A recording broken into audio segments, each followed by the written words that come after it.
O livro dos gigantes. Os manuscritos das cavernas de Qumran.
Há mais de 60 anos atrás, escavações nas cavernas de Qumran revelaram 1000 pergaminhos antigos que ofereciam vislumbres importantes no passado da humanidade.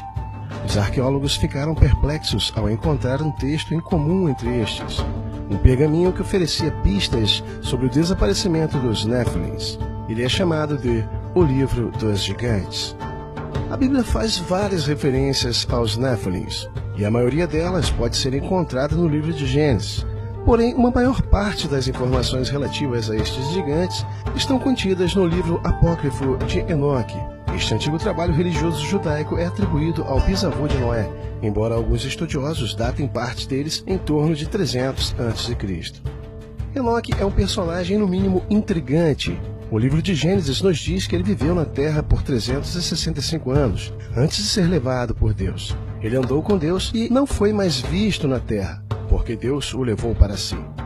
Segundo o livro, durante seu tempo aqui, o nosso planeta também era habitado por seres angelicais que interagiam com os seres humanos livremente, e esses ele chama de sentinelas ou vigias, os quais tiveram relações sexuais com as filhas dos homens e que, consequentemente, segundo afirmam algumas teorias e também o livro, deram à luz a uma raça de híbridos anormais e fortes, uma raça de gigantes chamados Nephilims.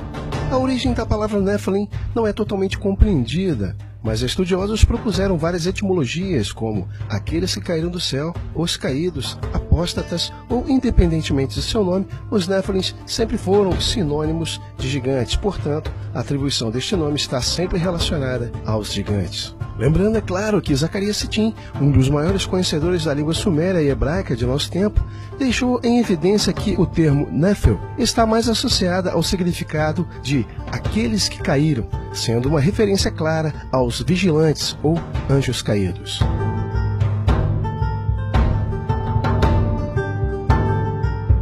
O livro dos gigantes, encontrado nas grutas de Qumran, oferece uma perspectiva diferente daquela que encontramos no livro de Enoque.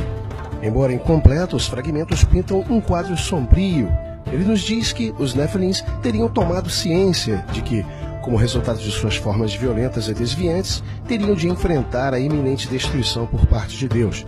E isso acabou os assustando, o que fez com que pedissem a Enoque para que este intercedesse por eles a Deus. O texto começa detalhando como os Nephilims vinham atormentando a terra e tudo o que havia nela. Mas, uma vez que todos eles começaram a receber sonhos proféticos da desgraça, o medo se infiltrou em seus corações. O primeiro a ter esses sonhos foi Mahawai, filho do anjo titã Baarak. Em seu sonho, ele viu um continente ser submerso pelas águas. Isto simbolizaria a inundação e a subsequente destruição de todos pelo dilúvio. Na época, este fato não havia se tornado óbvio para os Nephilims. Tanto é que eles debateram o significado do sonho com Mahawai, mas não tiveram sucesso ao interpretar os sinais. Logo depois, mais 2 gigantes, Órrea e Árrea, Os filhos do anjo caído Semiasa começaram a ter sonhos semelhantes. Eles sonhavam com uma árvore desenraizando, com exceção de 3 de suas raízes. Os gigantes agora percebiam a natureza profética de seus sonhos e procuraram a ajuda de Enoque. Infelizmente, Enoque já tinha desaparecido da face da terra, de modo que o Nephilim eleito aconselhou a um dos seus membros a empreender uma viagem cósmica a fim de encontrar Enoque. Os textos seguem dizendo: Marhuai montou no ar com ventos fortes e viajou ao céu como águia. Ele deixou para trás o mundo habitado e passou a ver grande desolação no deserto. Enoque o viu e saudou-o. E Marhuai disse-lhe: Todos os gigantes aguardam as suas palavras, ó Enoque. Infelizmente, parte dos pergaminhos foram danificados, mas a direção geral do texto é óbvia. Um dos Nephilims viajou para fora da terra em busca de Enoque e os seus poderes de interpretar visões e sonhos. O texto torna-se muito interessante, se o considerarmos não como um conto alegórico, mas a descrição de um verdadeiro evento cujo significado tornou-se confuso para nós ao longo do tempo. Enoque envia Marhuai de volta de onde ele veio, prometendo-lhe que falaria com Deus em seu nome. Infelizmente para os Nephilims, o que veio a seguir não foram boas notícias. Até Rafael chegar, eis que a destruição está por vir, uma grande inundação, e ela irá destruir todos os seres vivos e tudo que está sobre os desertos e mares. Se eles suplicaram a Deus para mudar de ideia ou não, o texto não pode dizer, pois ele está fragmentado. E não obstante a isso, mostra claramente sua ausência na Terra, mais uma vez dando a conotação de um dilúvio global, como descrito em várias culturas. Nessas regiões polares, onde plantas e animais tropicais viveram em abundância um dia, de repente começaram a acumular imensas massas de neve e gelo, o que deve ter resultado na grande era glacial depois do período do dilúvio. Mas as águas do dilúvio não vieram só de cima.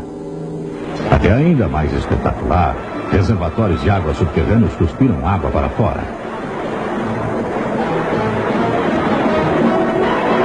Romperam-se todas as fontes do grande abismo. As bacias dos oceanos subiram.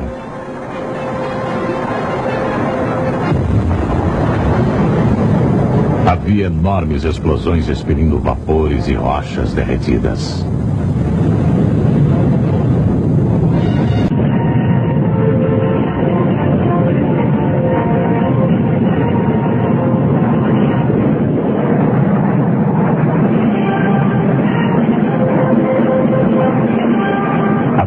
Continuaram a subir até 3 semanas mais tarde, onde o dilúvio alcançou o ponto máximo, com profundidade de cobrir as montanhas, que manteve-se assim por 110 dias, até que as águas haviam destruído todos os seres viventes dos continentes, exceto os que estavam na arca e receberam um cuidado amoroso especial de Deus. A fase final do episódio do dilúvio inicia-se em Gênesis, capítulo 8, onde lemos que Deus fez soprar um vento sobre a terra e baixaram as águas. Fecharam-se as fontes do abismo e também as comportas dos céus. E a copiosa chuva dos céus se deteve. As águas iam escoando continuamente por sobre a terra. A formação das bacias oceânicas está entre as questões mais intrigantes para os geólogos. Causa igual perplexidade a elevação das montanhas, como evidenciado por tantas teorias mutantes. Estudantes de geologia do dilúvio indicam o caráter sobrenatural das origens das montanhas no Salmo 104, que diz: Elevaram-se os montes, desceram os vales, até o lugar que lhes havia preparado. Puseste as águas de divisa, que não ultrapassarão, para que não tornem a cobrir a terra.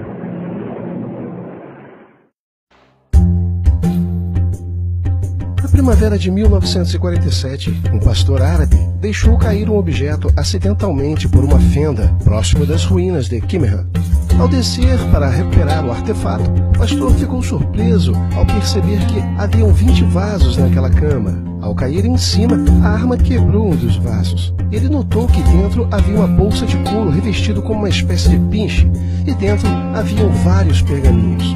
Foram descobertas várias câmaras iguais àquela, todas contendo vasos com rolos de pergaminhos. Os rolos continham vários livros de escrituras muito bem conservadas. Os textos estavam em hebraico antigo desconhecido, que foram posteriormente traduzidos por um perito do dialeto contido nos pergaminhos. Grande parte dos manuscritos tratava a respeito de uma sociedade judaica até então desconhecida, os essênios. Haviam vários registros contendo relatos sobre os seus rituais e sobre a sua cultura. E segundo os escritos, estes estariam familiarizados e amigados com a pessoa de Jesus Cristo e guardavam consigo os evangelhos escritos por seus apóstolos. Evangelhos estes que não foram incluídos na Bíblia atual, como o Evangelho de Filipe, que era amigo de infância de Jesus, e textos observados em toda a sua integridade. Um dos livros encontrados incrivelmente interessante e já traduzido para o nosso idioma foi o livro de Enoque. Ele foi montado e dividido em 5 partes.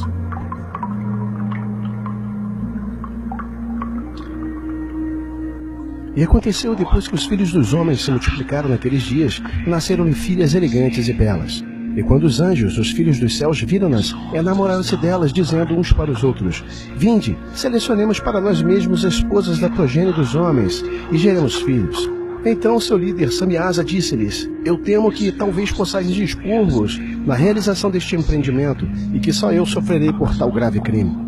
Mas eles responderam-lhe e disseram: Nós todos juramos que não mudaremos nossa intenção, mas a executaremos neste empreendimento projetado.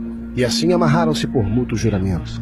Então eles juraram todos juntos e se uniram por mútuo juramento, e todo o seu número era de 200, os quais descendiam de Ardes, que era o topo do monte Armon, nos dias de Jared. Portanto, aquele monte foi chamado Armon, porque eles tinham jurado sobre ele. A nomenclatura Armon, ou Hermon, que deriva do hebreu Eren, que traduz-se maldição. Estes são, portanto, os nomes dos sentinelas. Samiasa, que era o líder de todos, Uracabarameel, Aquibeel, Tamiel, Ramuel, Daniel, Azaquel, Saraquiniel, Azael, Armes, Batral, Anani, Zaveb, Sanzavel, Ertael, Turel, Iomiel e Arrazarzel. Estes eram os ministros dos 200 anjos, e os restantes estavam todos com eles.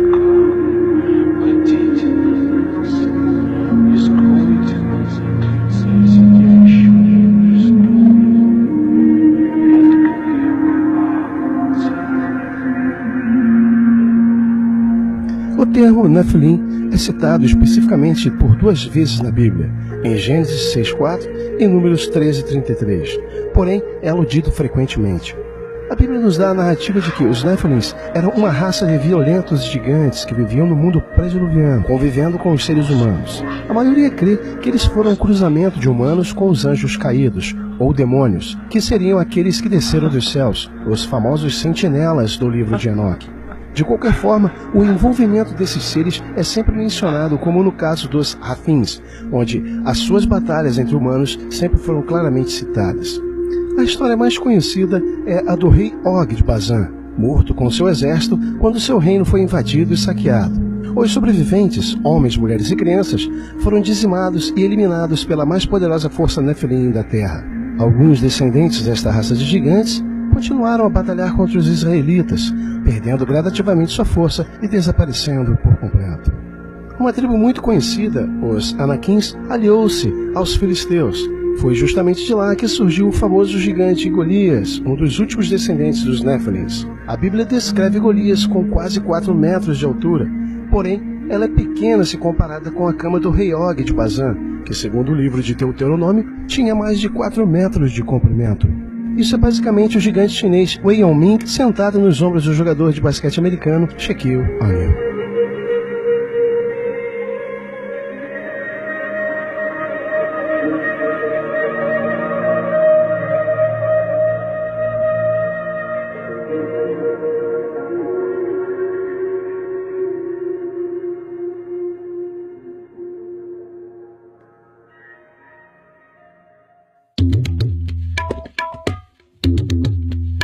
Em meio a uma gama de informações extra-bíblicas que encontramos em diferentes escritos não canônicos, podemos constatar uma rica extensão de detalhes e fatos que não foram registrados pelos livros oficiais das culturas religiosas dogmatizadas, onde as mentes humanas, presas ainda às suas limitações evolutivas e espirituais, centradas nos sacerdotes de muitas épocas, passaram a banir tais revelações, por considerá-las heresias, quando na verdade estas podem ser simplesmente informações históricas e antropológicas que ultrapassam a visão estreita de meras consciências religiosas. Nesse sentido, podemos perceber o porquê de então ser banido do judaísmo tradicional o livro de Enoque.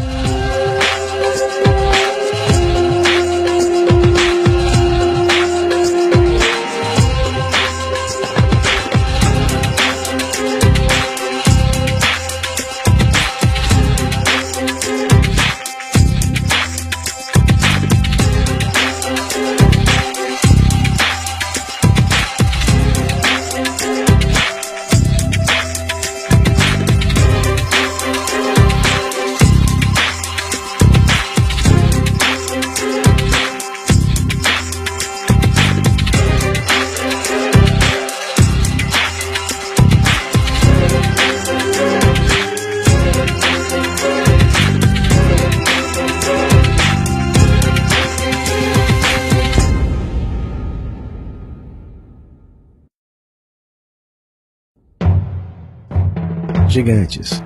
Histórias que se transformaram em mitos e lendas. Eles vivem em um lugar sombrio na memória humana. Assim como fantasmas, eles se tornaram lembranças distantes que partiram, nos fazendo acreditar que nunca existiram. Assim como os monstros lendários que bem conhecemos hoje, os gigantes povoam o imaginário dos povos e culturas distintas, compondo agora seus mitos e lendas, dos quais um dia foram reais. Mas, ao contrário das bestas encontradas nos mares, rios e lagos misteriosos do mundo, os gigantes são apenas dúvidas que permeiam a mente do homem moderno.